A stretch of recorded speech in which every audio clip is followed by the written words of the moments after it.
ಹೌದು, ಇವತ್ತು ಸಾಯಂಕಾಲ ಘೋಷಣೆ ಆಗಬಹುದು ಅಂತ ಹೇಳಿ ನಮಗೂ ಕೂಡ ಮಾಹಿತಿ ಇದೆ. ಬಹುತೇಕ ಅಂತಿಮ ಆಗಿದೆ ಅನ್ನುವಂಥದ್ದು.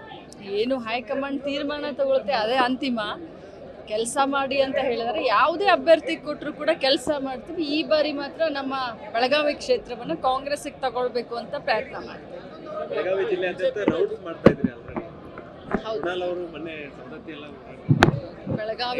ಬೆಳಗಾವಿ ಲೋಕಸಭೆ ಆಗಿರಬಹುದು, ಚಿಕ್ಕೋಡಿ ಲೋಕಸಭಾ ಆಗಿರ್ಬೋದು, ಕೆನರಾ ಲೋಕಸಭಾ ಆಗಿರ್ಬೋದು, ಒಂದು ಸ್ಟ್ರಾಟರ್ಜಿ ಮಾಡ್ಕೊಂಡು, ಯಾಕಂದರೆ ಜಿಲ್ಲೆಯಲ್ಲಿ 2 ಮಂತ್ರಿಗಳಿದ್ದೀವಿ. ಸೊ ಎಲ್ಲ ಕಡೆ ಒಂದು ಸ್ಟ್ರಾಟರ್ಜಿ ಮಾಡ್ಕೊಂಡು ಓಡಾಡ್ತಾ ಇದ್ದೀವಿ. ನಮ್ಮ ಸರ್ಕಾರ ಒಳ್ಳೆ ಹೆಸರನ್ನು ಗಳಿಸಿದೆ. ಈ ಬರಗಾಲದ ಈ ಒಂದು ಸಂಕಷ್ಟದ ಪರಿಸ್ಥಿತಿಯಲ್ಲೂ ಕೂಡ ಮಹಿಳೆಯರು ತುಂಬ ಖುಷಿಯಿಂದಿದ್ದಾರೆ. ಗೃಹಲಕ್ಷ್ಮಿ ಆಗಲಿ, ಅನೇಕ ನಮ್ಮ ಯೋಜನೆಗಳು ಜನರನ್ನ ತಲುಪಿದ್ದಾವೆ. ಸೊ ಹೀಗಾಗಿ ನಮಗೆ ಕಾನ್ಫಿಡೆನ್ಸ್ ಇದೆ. ಕ್ಷೇತ್ರದಲ್ಲಿ ಸಚಿವರ ಪುತ್ರ ಮತ್ತು ಪುತ್ರಿ ಸ್ಪರ್ಧೆಯಿಂದ ಕಾಂಗ್ರೆಸ್ಗೆ ಲಾಭ ಆಗುತ್ತೆ. ಯಾಕಂದ್ರೆ ಒಂದು ಕಡೆ ಮಾಜಿ ಮುಖ್ಯಮಂತ್ರಿ ಸ್ಪರ್ಧೆ ಮಾಡ್ತಾ ಇದ್ದಾರೆ ಬಿಜೆಪಿ. ನೋಡಿ, ಯಾರು ಕೂಡ ಬಯಸಲಿಲ್ಲ ಇಲ್ಲಿವರೆಗೂ ಕೂಡ. ಎಲ್ಲಿ ಪ್ರಿಯಾಂಕಾ ಜಾರಕಿಹೊಳಿಯವರಾಗಲಿ, ಮೃಣಾಲ್ ಆಗಲಿ, ನಾವು ಸ್ಪರ್ಧೆ ಮಾಡ್ತೀವಿ ಅಂತ ಹೇಳಿ ಇಡೀ ಜಿಲ್ಲೆಯ ಒಂದು ಸಾಮೂಹಿಕ ನಿರ್ಧಾರ, ಜಿಲ್ಲೆಯ ಮುಖಂಡರ ಒಂದು ಸಾಮೂಹಿಕ ಇಚ್ಛೆ. ಹಾಗೆ ಅದು ಚಿಕ್ಕೋಡಿ ಇರ್ಬೋದು, ಬೆಳಗಾವಿ ಇರ್ಬೋದು, ಕೆನರಾ ಇರ್ಬೋದು, ಅವರ ಇಚ್ಛೆಯನ್ನು ವ್ಯಕ್ತಪಡಿಸಿದ್ದಾರೆ ಹೈಕಮಾಂಡ್ಗೆ. ನೋಡೋಣ, ಇವತ್ತು ಸಾಯಂಕಾಲವರೆಗೆ ಎಲ್ಲ ಕ್ಲಾರಿಟಿ ಸಿಗುತ್ತೆ. ಆಲ್ರೆಡಿ ತಮ್ಮ ಸಹೋದರ ಅನುಭವ ಇದೆ.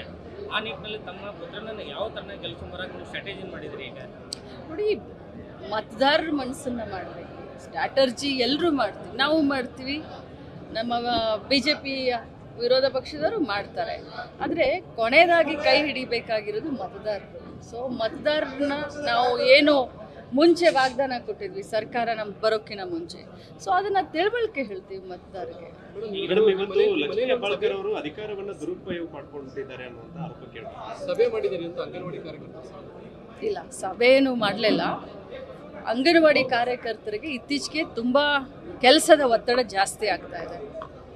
ಅವರು ಮೊನ್ನೆ ಪಲ್ಸ್ ಪೋಲಿಯೋ ಕಾರ್ಯಕ್ರಮ ಮಾಡಿದರು, ಆಮೇಲೆ ಸರ್ಕಾರದ ಗ್ಯಾರಂಟಿ ಯೋಜನೆಗಳ ಸರ್ವೆ ಮಾಡಿದರು, ಅದಾದಮೇಲೆ ಮತ್ತೆ ಒಂದು ಆರೋಗ್ಯ ಇಲಾಖೆಗೆ ಸಂಬಂಧಪಟ್ಟಂಥ ಸರ್ವೆ ಮಾಡಿದರು. ಈಗ BLA ಆಗಿ ಕೆಲಸ ಮಾಡ್ತಾ ಇದ್ದಾರೆ. ಸೊ ಇದೆಲ್ಲ ಕೆಲಸದ ಒತ್ತಡದಿಂದ ನಮಗೆ ತುಂಬ ತೊಂದರೆ ಆಗ್ತಾ ಇದೆ. ನಮಗೆ BLA ಆಗಲಿಕ್ಕೆ ಸ್ವಲ್ಪ ತೊಂದರೆ ಆಗುತ್ತೆ ಅಂತ ನನಗೆ ಹೇಳಲಿಕ್ಕೆ ಬಂದಿದ್ದರು. ಅದಕ್ಕೆ ಅವರಿಗೆ ಸಮಾಧಾನ ಮಾಡಿ ಸರ್ಕಾರದ ಒಂದು ನಿರ್ಣಯದಂತೆ ತಾವು ಕೆಲಸ ಮಾಡಿ ಅಂತ ಅವ್ರಿಗೆ ಬುದ್ಧಿವಾದ ಹೇಳಿ. ಚುನಾವಣಾ ಅಧಿಕಾರಿಗಳು ಹೇಳ್ತಾ ಇದ್ದಾರೆ, ಇಲ್ಲ ಅಲ್ಲಿ ಮಗನ ಪರವಾಗಿ ಪ್ರಚಾರ ಮಾಡ್ರಿ ಅನ್ನುವಂತಹ ನಿಟ್ಟಿನಲ್ಲಿ ಏನೋ ಸಭೆ ಮಾಡ್ತಾ ಇದ್ರು ಅನ್ನುವಂಥದ್ದು. ಖಂಡಿತ ಇಲ್ಲ. ಈಗಾಗಲೇ ನನಗೆ ಅವರು ವಿನಂತಿಯನ್ನು ಮಾಡಿದ್ದಾರೆ, ನಿವೇದನ ಪತ್ರವನ್ನು ಕೊಟ್ಟಿದ್ದಾರೆ. ಎಷ್ಟು ಜನ ಬಂದಿದ್ರು, ಸಿಗ್ನೇಚರ್ ಹಾಕಿ ಅವರ ಕಷ್ಟ ಕಾರ್ಪಣ್ಯಗಳನ್ನ ಬರೆದು ಒಂದು ವಿನಂತಿ ಪತ್ರವನ್ನು ಕೊಟ್ಟಿದ್ದಾರೆ. ನೋಡ್ಲಿ, ಇವೆಲ್ಲ ಸರ್ವೇ ಸಾಮಾನ್ಯ. ನಾನು ಚುನಾವಣೆಯಲ್ಲಿ ಈ ರೀತಿ ಮಿಸ್ಕನ್ಸೆಪ್ಷನ್ ಆಗೋದು ಸರ್ವೇ ಸಾಮಾನ್ಯ. ಒಬ್ಬ ಜವಾಬ್ದಾರಿಯ ಸ್ಥಾನದಲ್ಲಿ ಇದ್ಕೊಂಡು ಈ ಒಂದು ದೇಶದ ಕಾನೂನಿಗೆ ಬೆಲೆ ಕೊಡೋದಾಗಲಿ, ಕಾನೂನಿಗೆ ತಲೆಬಾಗೋದಾಗಲಿ ನಮಗೆಲ್ಲ ಗೊತ್ತು. ಯಾಕಂದರೆ ಇದು ನನ್ನ ಮೊದಲನೇ ಚುನಾವಣೆ ಅಲ್ಲ, ತಮಗೆಲ್ಲರಿಗೂ ಗೊತ್ತಿದೆ, ಇದು ನನ್ನ 5ನೇ ಚುನಾವಣೆ. ಸೊ ನಮ್ಮ ಕಾನೂನಿನ ಚೌಕಟ್ಟಿನಲ್ಲಿ ಏನು ಮಾಡಬೇಕು ಅದನ್ನು ನಾವು ಮಾಡ್ತೀವಿ. ಚುನಾವಣೆ ಅಖಾಡದಲ್ಲಿ ಪಂಚ ಗ್ಯಾರಂಟಿ ವರ್ಸಸ್ ಮೋದಿ ಗ್ಯಾರಂಟಿ ಅಂತ ಹೇಳಿ ನಡೀತಾ ಇದೆ. ಎಲ್ಲ ತರನಾದ ಗ್ಯಾರಂಟಿಗಳು ಬರ್ತವೆ. ಇದರಲ್ಲಿ ಬರೀ ಪಂಚ ಗ್ಯಾರಂಟಿ ಕೊಟ್ಟ ಭಾಷೆಯನ್ನು ಉಳಿಸ್ಕೊಂಡಿದ್ದೀವಿ.